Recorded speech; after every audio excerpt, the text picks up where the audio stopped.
Welcome to Around the Block with me, Steve Higgins. This is me just setting off on a short cycling trip. I really do need to get out and about and become a little more active, which is why I've dug out my old bike from the depths of the garage, a quick hosing down and a spray on the vital points with WD-40, and the bike doesn't look so bad. I last used it regularly over 20 years ago, which is why that mirror is looking just a little rusty. Now when it comes down to it, this video isn't really about cycling at all. Actually, it's about me messing about with cameras. The fact is, I really do love cameras, either still cameras or video cameras, and in this particular case I'm using an action cam. It's one that I picked up on eBay for a few pounds. Action cams, in case you didn't know, are the cameras responsible for all those videos on YouTube. You know the ones I mean, the skiing ones, paragliding, stunt cycling and so on. Now the big problem with these cameras, at least for me, is the fact that they are so small. The buttons are small and the screen display is small, so setting things up is pretty hard, especially for a man who uses reading glasses. As for setting the date and time, forget about it. Although looking at my finished video, I wish I'd managed to clear off that date stamp down in the bottom right hand corner.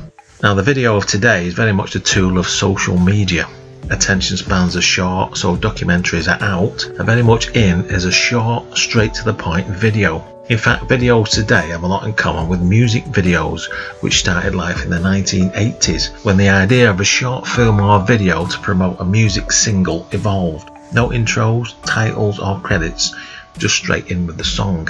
Anyway, back to my action cam. To be honest, I'm not even sure why I'm filming myself, although I did have a vague idea of trying to produce yet another vlog, this time one related to cycling. Actually, if I'm truthful, I just like messing about with cameras and video and pretending to be the film director I always wanted to be. After 3 laps of the estate and about 40 minutes of camera video, it was time for a cuppa. Then it was time to spend days, even weeks, fiddling about on Windows Movie Maker, cutting and splicing and so on, until I managed to produce a reasonable edit.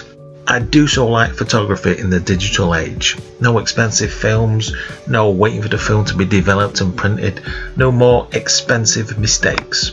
Today, if you take a bad picture, delete it. Take another. In fact, take multiple exposures and just delete or edit the bad ones later.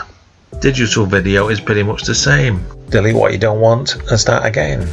In the editing suite, build your video slowly, adding each scene and then later your soundtrack, adding to the original sound with effects, music and narration. I remember editing in the VHS days, juggling different tracks on my sound mixer, watching the monitor and getting ready, having to cue the track and fade in when appropriate. Sometimes fading in the music instead of the sound effect and then having to start again all over. Today things are just so much easier with digital video. That's the end of the short journey around the block. Go to my website for more information and more videos, and there you'll find a new blog post every Saturday. Thanks for watching, and I'll see you next time at stevehigginslive.com.